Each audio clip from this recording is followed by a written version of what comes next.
Yes, sir. Yes, sir. Yes, sir. What is up? What is up? What's going on, everybody? Hope everybody's doing well on this Thursday, an off day for our New York Mets. And you know what that means. You get an off day for the Mets. That means it's an on day for Mets Talk Unfiltered.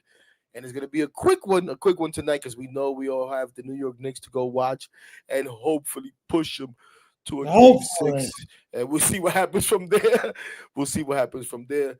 But we figured we'd do a quick show. We promise you guys that on off day we'll get Mets Talk Unfiltered and took some working, but we're here. So shout out to Rudy who's here to help us out. And shout out to Eddie who's here to do his damn thing. What's up, Eddie? What's up, Heck? How you doing, brother? I'm just before we start the get the Knicks game, we'd like to get in a quick Mets show like we both talked about.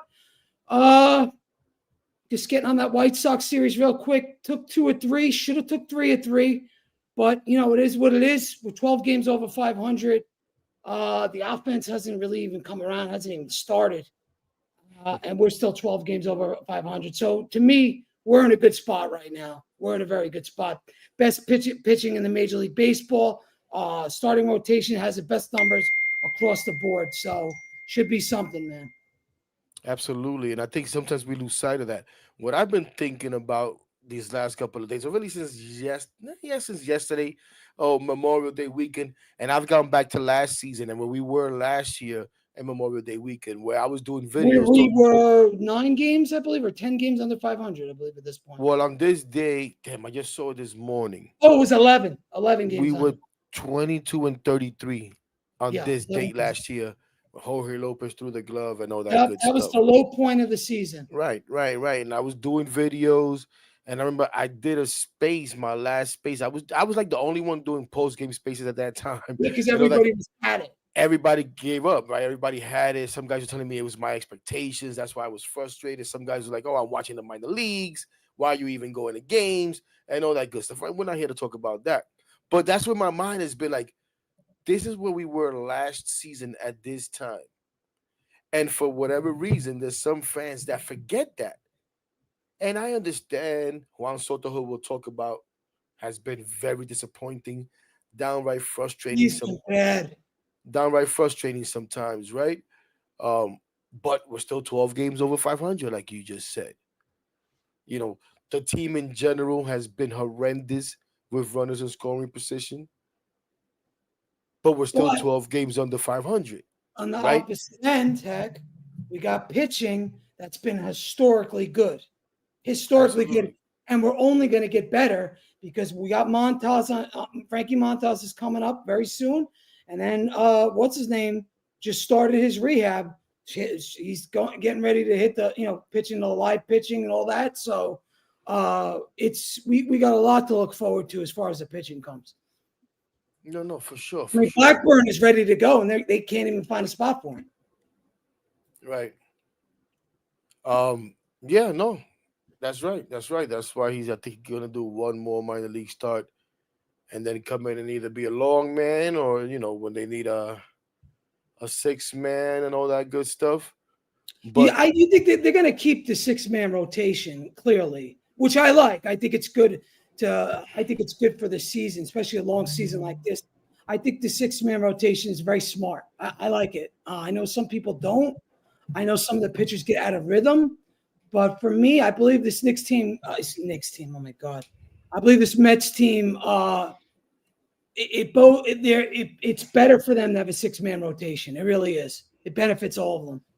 well, it's something that we've talked about kind of like ad nauseum, where I've said like everybody just focuses on Senga, but it's something that would benefit all of these guys. Really, it'll Everybody. benefit somebody like Clay Holmes, who's making a transition, and we worried about his innings.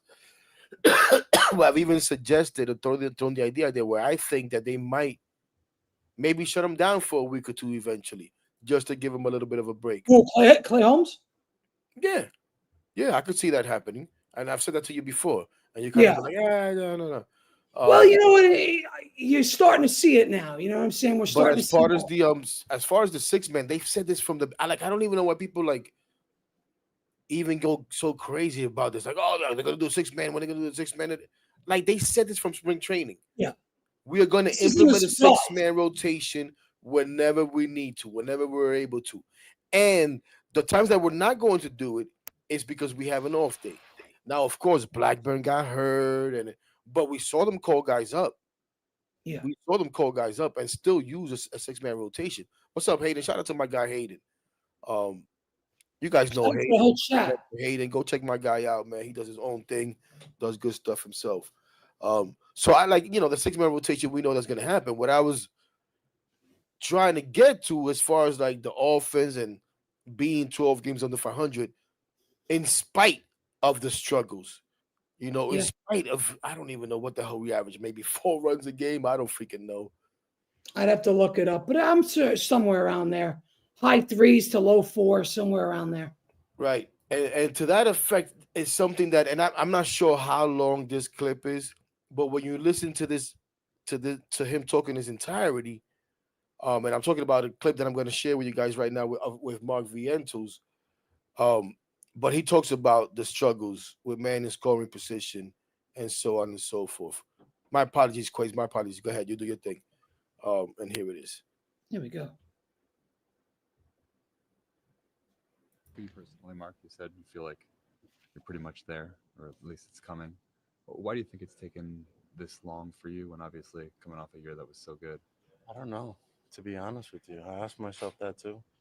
But I mean, can't really feel sorry for myself. I just got to keep working and keep getting a hit here and there and contributing to my team as much as possible. For you personally, Mark, you said you feel like Okay, pretty much my there, bad. or at least it's That coming. was the wrong clip. I wanted to show this clip, but Okay. he's talking about his struggles No, and it's a good whatever. clip. It's a good What clip. do you make just Yeah, as a team but I really overall wanted to show of the this one. I struggles apologize. offensively, especially with runners in scoring position? I mean, the way I look at it is if this is us struggling and we're winning games, imagine when we're not.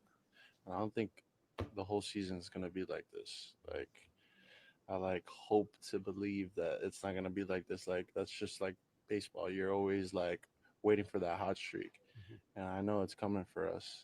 But like you said, we're struggling, and we're winning games. So What do you make? And he used the air quotes. I was struggling, and I'm not gonna lie. At first, when I saw this, I was like, "Yo, Mark, dude, you got to be a little bit more aware." Like, and I will say this real quick. I would like to see one day these guys say, "Yo, yeah, we need to be better. Yeah. I need to be better. We need to be better. Whatever the hell it is." And Lindor has always been good about this in years past. About yes, we need to be better. I need to be better. I need to Accountability. be better. Whenever he didn't get the job done, or he felt he didn't get the job done, he would say, "I need to be better." I would love to hear that this year. At the same time, I totally understand what Mark Ventos is saying here. We're still This is winning. them struggling, and we're 12 games over 500, and you still have people here coming off. This is what, again, I don't get, coming off of last season, acting as if the season is over right now. We have a head start, and we're worried about, oh my gosh, we're 2 games back in the Phillies. Oh my gosh, this team is a wild card team at best. Well, first of all, this team is not done. This is not a finished product. This is why you play some of these guys, is to find out now what you have, to find out where do you really have to upgrade. Yeah, I'm totally with you on that, man. Again, they're struggling, but you're like you said, we're 12 games over 500. All right, that's a very good record this early on. If you were to tell me at the end of Memorial Day we're going to be 12 games over 500, sign me up, sign me the fuck up. Especially with the way these guys been struggling from the plate, and we're still winning games. My little critique is they got to get better on the road. We're under 500 on the road. You got to be over 500. You got to be at least 500 on the road. You can't be under 500 on the road. I understand we got a great home field advantage, but the good teams know how to win on the road, and we got to start getting into that. We got to start getting into our comfort zone on the road. So that's one little thing I'll bring up about the Mets. No, for sure. Um, just wanted to say what's up to Ken there real quick. I got these, Quay. What I was gonna say. Yeah, listen. Early on, I was like, "Yo, I need to see a better record on the road." You were like, "Oh, just play 500." So I'm glad you've joined me with that right there. We definitely need to be better on the road. I mean, if we want to win high 90s, 100 games, That is something that you have to do. Yeah. But You I have to have take all care the of business. confidence in the world that they'll start playing better on the road. Damn, I have so many ways that I want to go right now. But and this comment right here by my guy Junior, shout out to my guy Junior, who says Mets hitting struggles is compounded by the fact that they are up there looking for their pitch and overthinking. Yeah. This is something that I've been talking about for years. And Eddie, I've been reading stuff on the Athletic. I even went back to an article because I think you saw the show that I did with Keith. The Yeah, Bill yeah, yeah. I that I tuned in did for with Keith, and it's something that I was gonna do on my own. But then I saw a video that Keith did talking about the hitting and how they were good with Jeremy Barnes, but they weren't with. I mean, not Jeremy Barnes. Is that his Eric name? Chavez. No, no, no. The assistant hitting coach. That is his name, right? Jeremy Barnes. Yeah, Jeremy Barnes. But they weren't good with Eric Chavez, and I was like, I'm not so sure if that's so right. And actually, I will share this real quick. I will share this real quick. Where is it? The numbers when Chavez first came up and took over as hitting coach, and then Now this is 2022. right. Matter of fact, we're gonna do this. Yeah, we got to move us off. Yeah, we're gonna get us the fuck out of there. Okay, here we go. Yeah, I actually really wanted to do this. We don't need to be on stage for that. Excellent. So in 2022, Eric Chavez was hired as the hitting coach. I don't know if you remember, Eddie. He was actually hired away from the Yankees, who had hired him as an assistant hitting coach or an Correct. associate hitting coach or something. I forget what exactly it was they would hire him. 2 months later, that was like in January or a month later, the Mets swiped him away, or Yeah. vice versa. That was in December, the Mets swiped him away in January, hired him as the hitting coach. Little while later, they hired Jeremy Barnes, whom they had as developmental something. They hired Coordinator or something like yeah, that, some right? crazy What's crap. that Matter his of fact, let me title? look. Let me look at it real quick. He was well, he was interviewed to be Bench coach, right? no, he was interviewed the director of player development. I'm talking about Jeremy Barnes. Just hear Barnes, me out right. here. Hear me out Excuse here, please. me. Talking about Jeremy Barnes. They had first hired him. They were interviewing him to be the player development, director of player development, right? They instead went with Kevin Howard, who's still in that position right now, and gave Barnes a newly established position as director of player development initiative, whatever the hell that is, right? Then before the season, the 2022 season, they promoted him to their major league staff as the assistant hitting coach to Eric Chavez, Correct. right? And Mhm. under that format, you see here the Mets were fourth in hits. Yeah. Okay, the home runs, not so much, 15th. They were sixth in RBI, 11th in base on balls, third from the bottom up in strikeouts. So they had the third least Least, strikeouts in the which is league. good. Yes. Second in batting average, Yeah. second in on base percentage, eighth in slugging, and you see it there. But then in 2023, the Mets decided, you know what? People are hot for Eric Chavez. We don't want to lose Eric Chavez. Let's make Right. him the bench coach. Right. And they left Jeremy Barnes as the hitting coach. Look at what happened to the numbers then, Eddie. All took a dip. Big drop off. Big Big drop off. This is when he tried to turn Brandon Nimmo into a power hitter. Power And I hitter, wish yep. we had more time because I got a bunch of stuff on that. But we'll maybe do this Sunday night. We'll revisit it. Yeah, So I mean, yeah. No, go ahead. No, I mean that whole thing with Nimmo is, we could really get into that because that you could do a deep dive on that because No, yeah, but if we do that right now, we'll never finish. So yeah, I know it's not now's not really the time. We'll stick with the numbers here. right. And then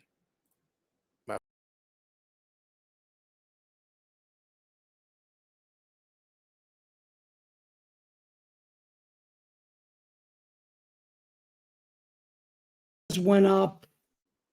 my bad. I apologize. Well, home runs went down. Excuse me, but went up in terms of major leagues. RBIs, the walks, What are we talking about here? 2024. I'm talking 2024. Yeah, All right. So in 2024, it's a rebound. Chavez then comes back to the hitting coach. But understand this: they started out struggling, Eddie. I remember. They started out struggling, and I forget. I think it was a story in the Post earlier this year where people made a big deal out of it, but people made a big deal about a small portion of it, Right. and that was what Francisco Lindor went to Eric Chavez and said, "Yo, we need to hear you. Where are you?" And Eric Chavez admitted, "Yo, I had a hard time transitioning back to being a hitting coach." Why do you think that is, Heck? Well, because he didn't feel like he was the main voice in the room anymore, right? He didn't do the It's a job for a key- year. And this is what fans forget, as much as fans complained in 2023 and kept saying, why the hell doesn't Eric Chavez get involved? Even if he's the bench coach, he's there. And I remember even telling some people, yes, but it's not his job. Correct. It doesn't mean that he maybe doesn't assist with certain things and maybe give his No, he's got a totally different job, Hector. but it was a It's different completely job. different. So then he Yeah. comes back in 24 to that job, but Barnes has been doing it now for a year by himself. So I guess he didn't want to step on toes. I don't know. Now I'm just speculating. He doesn't want to step on toes, but this is what he said. I felt uncomfortable. I didn't know when to step in, when not to step in, but when he told me that, it woke me up. In that same story, it also talked about how Eric Chavez challenged Francisco Lindor and said, yo, you want to be good or you want to be great? You can be good, but you could be great if we do something about those slow starts. Right. Right. And we saw that translate this year. Now he's struggling now. He kind of flipped April and May. Right. But nobody wants to give Chavez credit for that. Still having big hits, though, Heck. Still getting big hits. Nobody was okay, Eddie, come on, man. You get stuck on these things, man. Oh, I know you get mad at me, but I like to put a No, little. I'm not mad, but I'm not saying that when's the last time he had a big hit? And don't give me the sacrifice fly. That's what I was gonna say. That's not a big hit. That's getting your job done, though. That's not a big hit. No, it's not a big hit. You're right. You're right. The only reason that the runner scored is because there was Luis Angel Acuna, bro. Almost everybody else on that team gets thrown out. Yo, talk about that. You know something that I saw? Because I just been going on these deep dives that I don't even usually do. Do you know that Mark Vientos is faster than Juan Soto? Is he really? Yeah, unbelievable. Wow. I Not wouldn't by know much. The Not by way, much. But when you go Soto- to the baseball savant or whatever the hell it is, Yeah. speed and all that, he's actually fast. I couldn't believe it. Because when I watch Soto play the outfield, to me, he's got a little burst of speed, but that's a different burst than running on the bases. So Right. It's a different sort of style of run. But Soto definitely strikes me as faster. But that's fun. That's a good stat. That's a good stat for the audience. Yep. And I saw some other good stuff. But and now I kind of like lost my train of thought. But listen, the moral of the story is the hitting is gonna come around. Yeah. Here, I'm gonna go here to you with this. This is something that I saw today that I read today. I'll let you guys go ahead, say what you got to say. No. You said the hitting's coming around. I'm taking it all in. I don't know if this was before we started the show. This was before we started the show, real quick, where I said, yo, we're all just trying to stay sane. And I said, remember that, because I'm going to go to that, right? Well, check this out. Look at this. Is Quay still here? Do your thing, Quay. Come on, man. Oh, my goodness. I don't know if he heard me. I don't think so. No, but I got it. It's all good. Look at this. All right, and for this one, we're going to put this over here real quick. Let me make this a little bit bigger before you tell me you can't see. And that should be big enough. It was already pretty big. Yeah, there we go. Can you see this? A little bit. My eyes are getting bad, but go ahead. Well, my eyes are bad. All right, it's a little bit bigger. Some people make it too big, then it gets crazy. Perfect. All right, ladies and gentlemen, this is from an article in The Athletic, as we can see here. Shout out to The Athletic. This is recently today's article? This was May 29th. That is today, 11 a.m. by Tim Britton. And we're not gonna do the whole thing, but sometimes you need stuff for context, right? Brandon Nimmo scrolls through the photos on his phone through row after row of his infant daughter to two screenshots he took side by side earlier this year. The purest evidence in his mind of what it's like to hit baseballs at Citi Field. Eddie, this is something I talked about so much. I remember last year saying, guys, do you see that sometimes these guys hit a ball and they're dumbfounded that that ball is caught at the wall? And Yes, all the time. sometimes that is the worst thing that can happen as a hitter, right? Because it'll make you try to do things and try to fix something that you don't need to fix. Right. What you did everything right. It was the elements. You Let it just go. missed. Let it. No, you didn't miss. You did everything right, Eddie. Listen to Correct. me. It was the elements. See, you think you just missed. Now you're gonna try to hit it harder. You didn't miss shit. You did everything right. Just leave it alone. But it's hard to do. It's hard to do, and it's how you get in trouble sometimes. And Especially in City Field, heck, because it's a big ballpark. It's not Yankee Stadium. You know what I'm saying? We lose a lot of balls. right. So, hear me out, Eddie. I want to get you out of here on time, brother. Yeah, no doubt.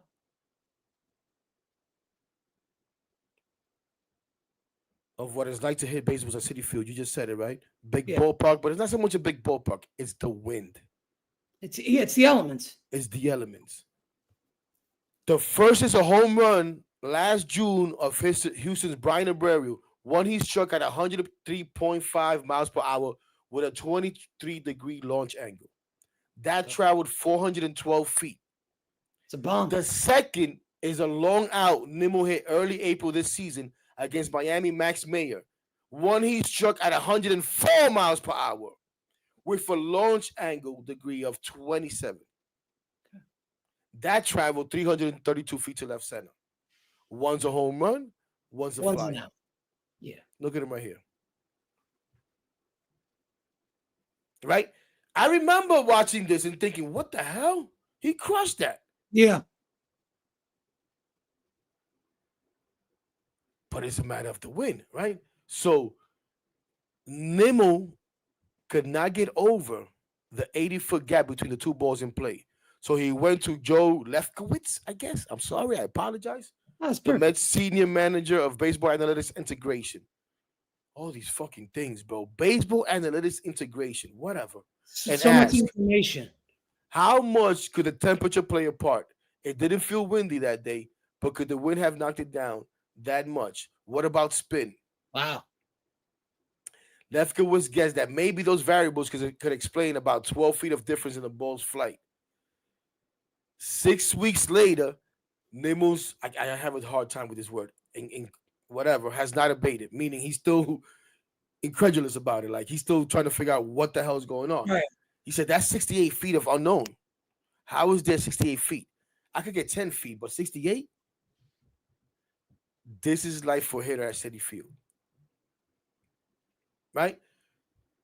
No, it's hard to hit at one of the sport's most pitcher-friendly park. Not a newsflash. Baseball savant Skirvin Park factors create Citi Field as the second hardest park behind Seattle. Blah blah blah.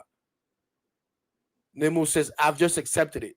Citi Field in April and May is really difficult to hit." And Nimmo said, It is. "There is no changing it." So it made me think. There was a ball that Soto hit that I was like, "Damn, he crushed that." It didn't go out. He reacted to it. Like he did. Like he got it. Right. And like, what the hell happened? So he's new to Citi Field. He's played there before, but he's never Right. played there every day. See, it's No. easy to come in there for 3-game series, blah, blah, blah. You have some fun, hit a couple of shots, whatever. But when you play there every day and you catch one and you're like, damn, what do I got to do?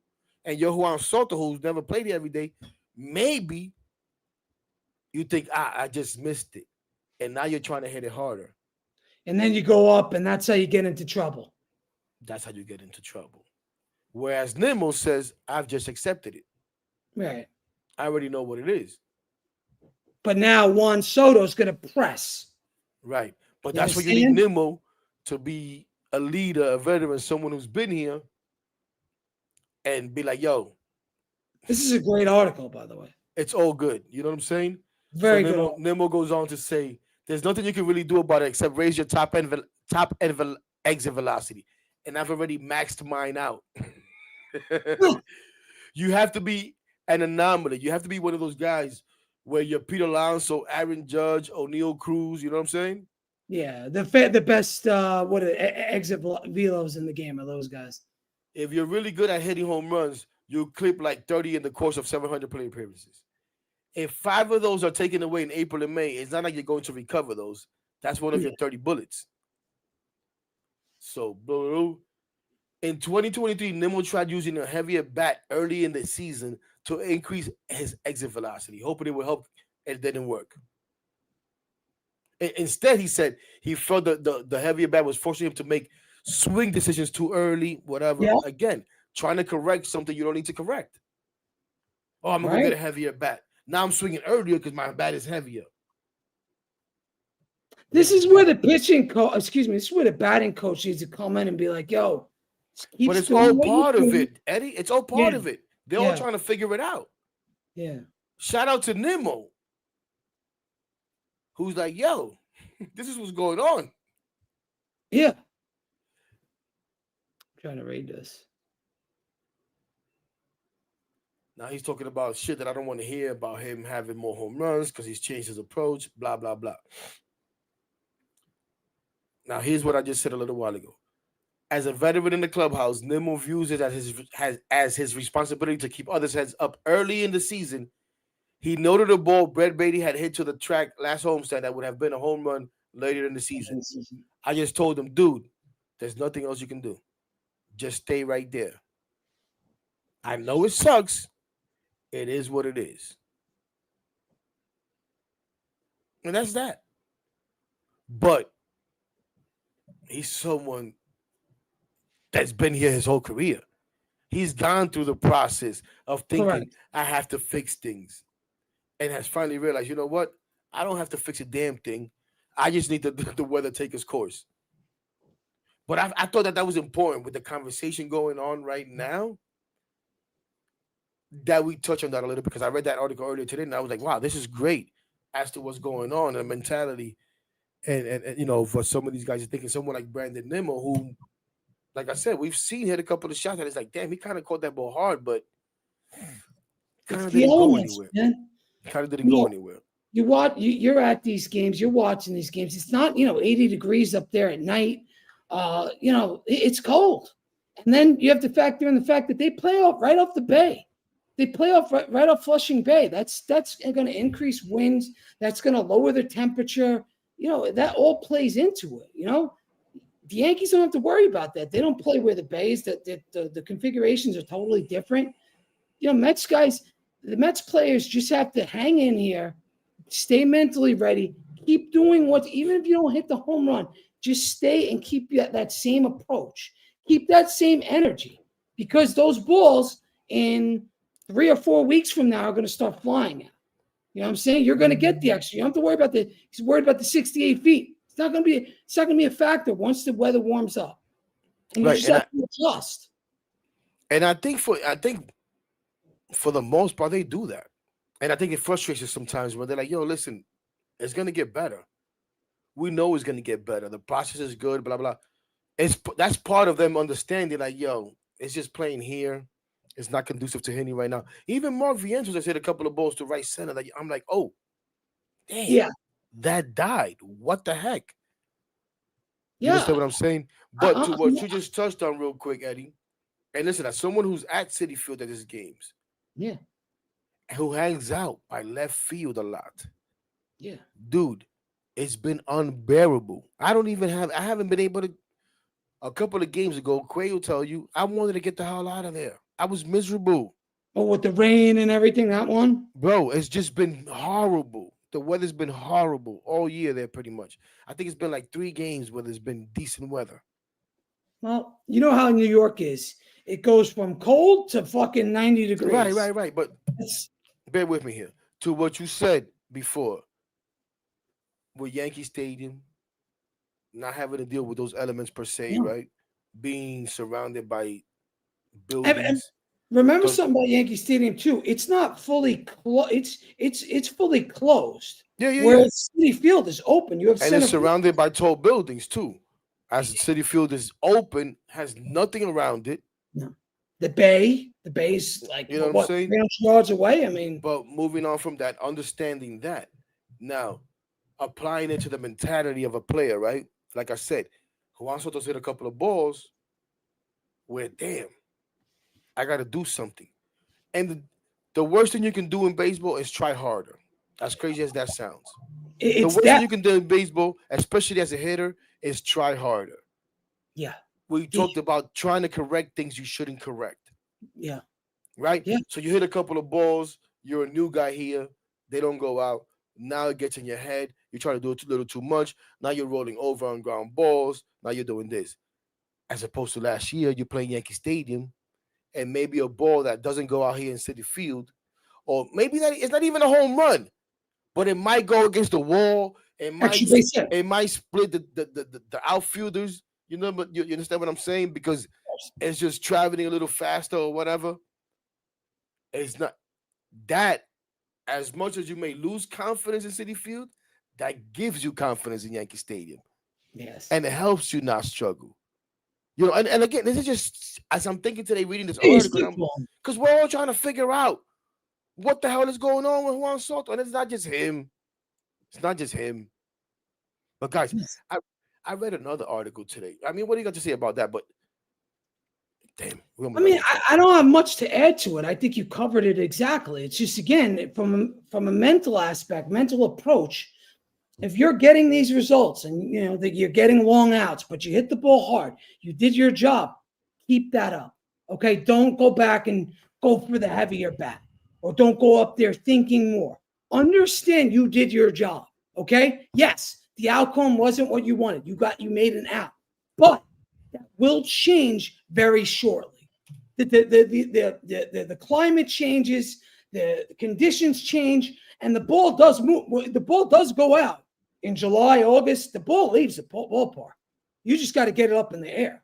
Just right now, the conditions are unfavorable, and sometimes you're going to get unfavorable at bats or unfavorable results, I should say, and that's what happens. But stick with it. Keep with it. You're doing your job, okay? And that's my motto to them. Keep it up. We're still winning ball games. Yes, you're not getting the results you want, but give it time. Let the hot weather come in here, and that ball sometimes flies out of City Field. Come, July, August. That shit's you get that shit up in there. That shit's gone. Second deck sometimes. Yep. And Jeffrey's one us at the games. And look what he says. Football weather for the Dodgers. It was horrible. It was miserable, Eddie. Lisa, another one. And it's raining on top of that. It's miserable, bro. It feels like almost every game. I read another article and I forget exactly where it was. I don't think it was in this article. It may have even been in this article because I just skimmed through it, right? But it was another thing that stood out, bro. And when it was the whole runners and scoring position thing, right? And as horrible as it sounds, is what gives you hope. Because it's what I keep asking people when they talk about, aren't you concerned? Concerned about what? Annoyed, frustrated, pissed off? Absolutely. Yes. Concerned, worried? Absolutely not. No, we have Unless so much. you want to tell me, like some people are saying, yep, what's up, Ramos? That's where it was. Architecture Digest. That Juan Soto is 30 years old instead of 26. And he's washed up. Unless you believe that for whatever reason, Juan Soto's washed up. And I think nobody really believes that, even though they try to portray that sometimes because they think it might get them some likes or whatever. But it is ugly right now. It is so ugly, Eddie, that in the article that I read, it said Juan Soto was fourth worst. He was number 4 again from the bottom up. Bottom up. An average runners in scoring position. I said, what? He's that bad? Makes a lot of sense. So it made me go look at it. And right there with him were Mark Vientos, Francisco Lindor. I said, what? Who's at the bottom, Heck, if you don't mind? And it was 4, I think. Matter of fact, Just so, I mean, if you don't got it, you no, don't. hold on, Eddie, hold on. I got you, baby. I got you. This was before Tuesday. This was before yesterday, I believe. Okay. Soto was hitting 130. He was 7th worst. 7th worst. Okay. And Lindor was right there too. Mark Vientos was 8th at 133. Lindor was 14th at 152. Ooh. So last night I looked it up. I said, what the hell is going on here? Let me look this stuff up. So I looked this up. And they improved a little bit. A little bit. Can you see that? Yes. Old friend Michael Comfort is the worst. Yep. He's the worst. 059. Juan Soto moved. Oof. Like that shit got worse. And he's 6th now. Wow. Well, he's still at 130 though, so it is what it is. Same number, yeah. Right. Mark Vientos went from 8 to 9. I don't know how. Well, yeah, they went up 3 points. No, he actually went up 13 points to 146. No, wait. Yeah, 146 from 133 because he had the home run yesterday. He had the home run yesterday. Correct. And then Lindor actually from 14th. I think he actually is off the first page now. Yeah, he's still there. He's 20. He was there? 22nd. He's 20. Yeah, he was on the last page. Oh shit! I missed it. 22nd. You're right. Yeah, 22nd. 22nd. You're right. There it is. At 180. So he actually also got. Who's the best actor? What is it, Judge? I believe so. Yeah. Let's see. Let's flip this. Gotta be Judge, right? No, Will Smith. Will Smith from the Dodgers. Goldschmidt. Then Paul Goldschmidt is actually better than Judge. Wow. And then you got Aaron Judge. All right. Well, look, man, these numbers are going to go up. All right. It's in their DNA, especially Lindor, especially Soto. It's just a matter of them getting comfortable, man. They got to get comfortable. The elements are horrible. I watch you at the games, bro. You're talking there. You can almost see, the cold coming out of your mouth. I'm seeing raindrops. I'm watching this shit. And you're just sitting in the stands. These guys are out there playing in the field, going against 100-mile-an-hour fastballs, 92-mile-an-hour cutters and splitters and curveballs. It's not conducive to hitting, to say the least. At all. It's not conducive to anything. It's definitely, and it's actually easier for them, Eddie, because they're actually moving around and stuff. And they probably got heaters in the dugout, and they could go in the clubhouse. I got to actually sit my ass out there. Yeah, you're in the elements. I see it. I see all your videos, and I'm like, holy shit. So I don't feel bad for them that much, but I understand the effect that stuff can have. And again, like I said, you got a park over here. They got a lot of open wind. You got Flushing Meadow Park to the right. You got LaGuardia Airport and the Bay to the left. Like you said, Yankee Stadium got tall buildings around them. And on top of that, the stadium's enclosed. Mm-hmm. City Field's wide open, and that wind is going to come from the right and the left. So you don't know what to expect. If it's blowing in, you could kiss that home run goodbye unless you hit on a fucking line drive on with no launch angle. You know what I'm saying? Just boom, straight power. Just continue. These guys, they're pitching so well that I have to think that the hitting's just right behind it. And the hitting for the Mets has always been a little slow. We know this. We've watched this now for the last 5 years. Hitting's always slow. Not in 2022, but every other year, it has been slow. And last year, we started really coming together in June. And June is 2 days away. Yep. So let's hope that the weather gets better. These guys just stay in their mentals, stay focused, keep ready, keep doing your thing. Don't change anything up. Don't try anything funny or cute. Just do your job, and the numbers are going to come around. Francisco Lindor and Juan Soto are too good at hitters. So it's got to come up, and it will. It will. It's just you have to deal with it, and it sucks, and I get it. Yep. I actually read an article about this too, Jeffrey, today. I was on my reading shit earlier this morning.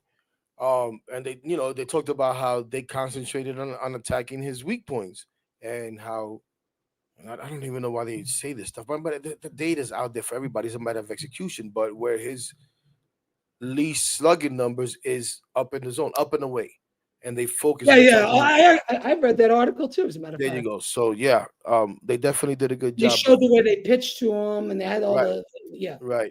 up and away. Yep, the They top, the right quadrant, and the highest point. Yep. exactly. So they definitely did a good job of that. And that's one thing we got to give these guys credit for, man. We got to give these guys credit for. I saw another comment in here. I forget where the hell is it. Where somebody said, "Oh well, Jeffrey himself," and I agree. They are definitely transparent. These guys. This is not exactly to what that point, but I It's not the remember this, Wilfon regime, right? and I You know. wanted to share this. And it's something about Mandy too. Like you know what? Before we wrap this up, as we wrap this up, let me share this with Mandy. Let me make sure I find the right one. Here we go. I think this is it right here. Because people act like he doesn't know, like they're trying to ignore things or they don't talk about things or anything like that. Let's listen to Mandy here real quick.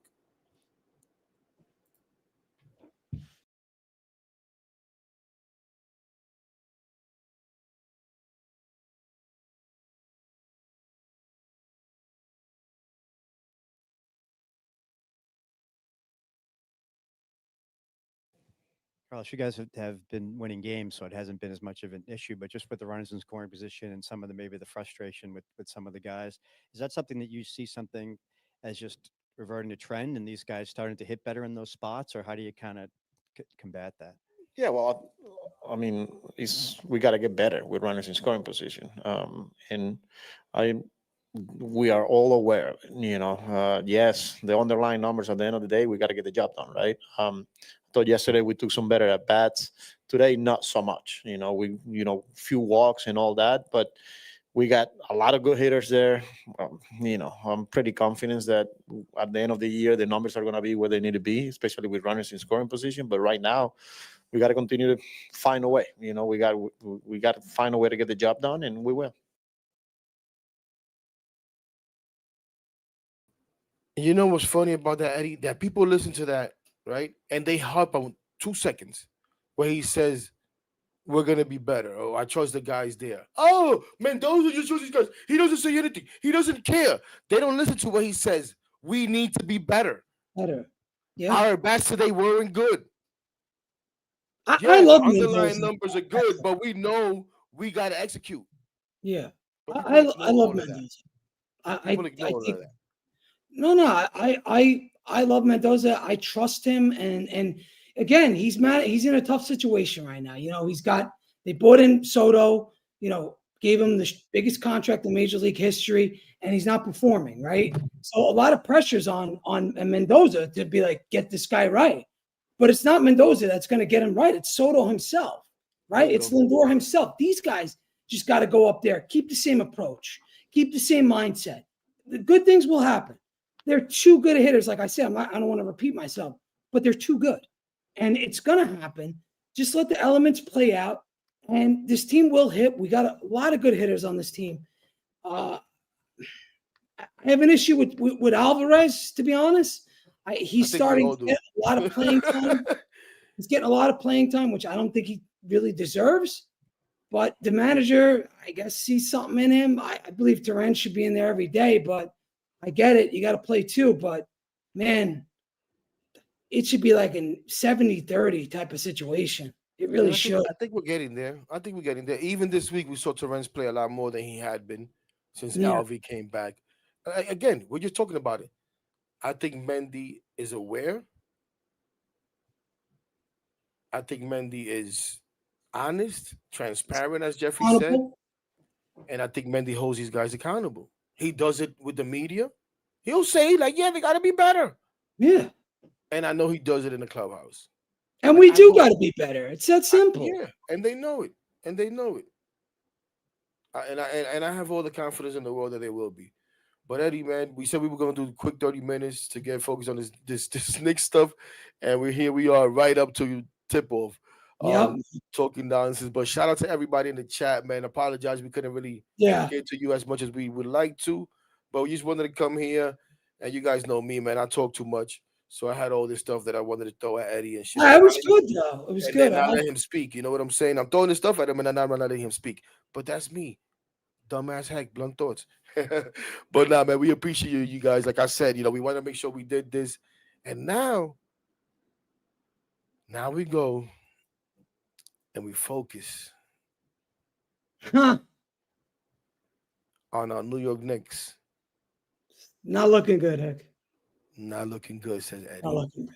And Not if looking Eddie says not looking good, guys, that gives me no hope. They That gives haven't me lost. Pacers haven't lost back-to-back games since March 10th, and before that was in January. and we will So now try to beat them 3 in a row. yeah, we got to get 3. Not even 2. We got to get 3. So you don't think we could give them 3 hardcore That's a good cans of look, but whiplash? I think we get packed tonight. I think it's over. Oh, packed. Nothing has shown me we could beat this team. Let Nothing. me tell you something as we go. I was having a conversation with my man Tone. I hadn't seen Tone in a while. Shout out to my man Tone, man, SMF. And I said to him, Tone, I'll be honest with you. I don't want to be teased. Don't put me through no shit. Don't win tonight to go get your ass kicked in Indiana. Yeah. If you're gonna win tonight, you better follow all the way through. If not, as Eddie said, pack that shit up tonight, bro. Yeah. Don't waste my motherfucking time. Yo, Eddie. It'll kill me if they win tonight and then lose in Indiana. It'll be even worse. And that's what I told Tone. I said, yo, like, I can't deal with the heartbreak, bro. Yeah. Don't sucker me in. Bro, I'm already checked out. Don't sucker me in. They fucked themselves by losing the way they did. So they're done. They're done. Indiana's just better. It's that simple. Oh my gosh. Junior. Every game's close. No, Junior, trust me. 90% of that is a troll, but that 10% scares me. Yo, guys, man, have a good night. Let's try to enjoy this big game. Go New York, go New York, go. And as always, LFGM. Let them know, Eddie. Yeah, we got to listen on the Mets side of things. We got 3 very good starters going in the next series. So we should be doing well. Oh, horrible job by me. Horrible job by me. My apologies. Yes. We got David Peterson going tomorrow night, 7:10 start against Kyle Freeland. Nick Sensatella, I think is his name. Is it Nick or I don't know what the fuck his first name? Against Kodai Senga, Saturday afternoon at 4:10 on Picks. Hey, you guys get Gary Kiefer on every day this weekend. So I got you guys complain about that. Today, instead, we'll complain about Reggie Miller. Is it today on TNT? I don't even know. Yeah, today's TNT. Anyways, and then Palmquist, whoever the hell that is, with an 0-3, 8-7-8. Listen, guys, this is the weekend to start getting fat. 100%. This is the weekend for the sweep offense these motherfuckers to start getting fat. Not only sweep, Eddie, give me them 6+ runs a game that I've been looking for. Yeah, lay down the hammer. Lay down the hammer. That's what we need. Yeah, we need some big, a lot of hitting. Just blow the guys away. Don't even make it close. Don't even make it a game. Just fucking jump these motherfuckers from the rip. Simple. Get on base, get those hits. The pitching's gonna show up. I think we're looking good. We got, that looks like a sweep to me. There you go. All right, Eddie. Let's get to these Knicks, baby. All right, let's go, Knicks. Let's go, Mets. Appreciate you guys. Everybody have a good night, man. As always, peace. Stay safe. And don't do anything I wouldn't do, man. Peace out.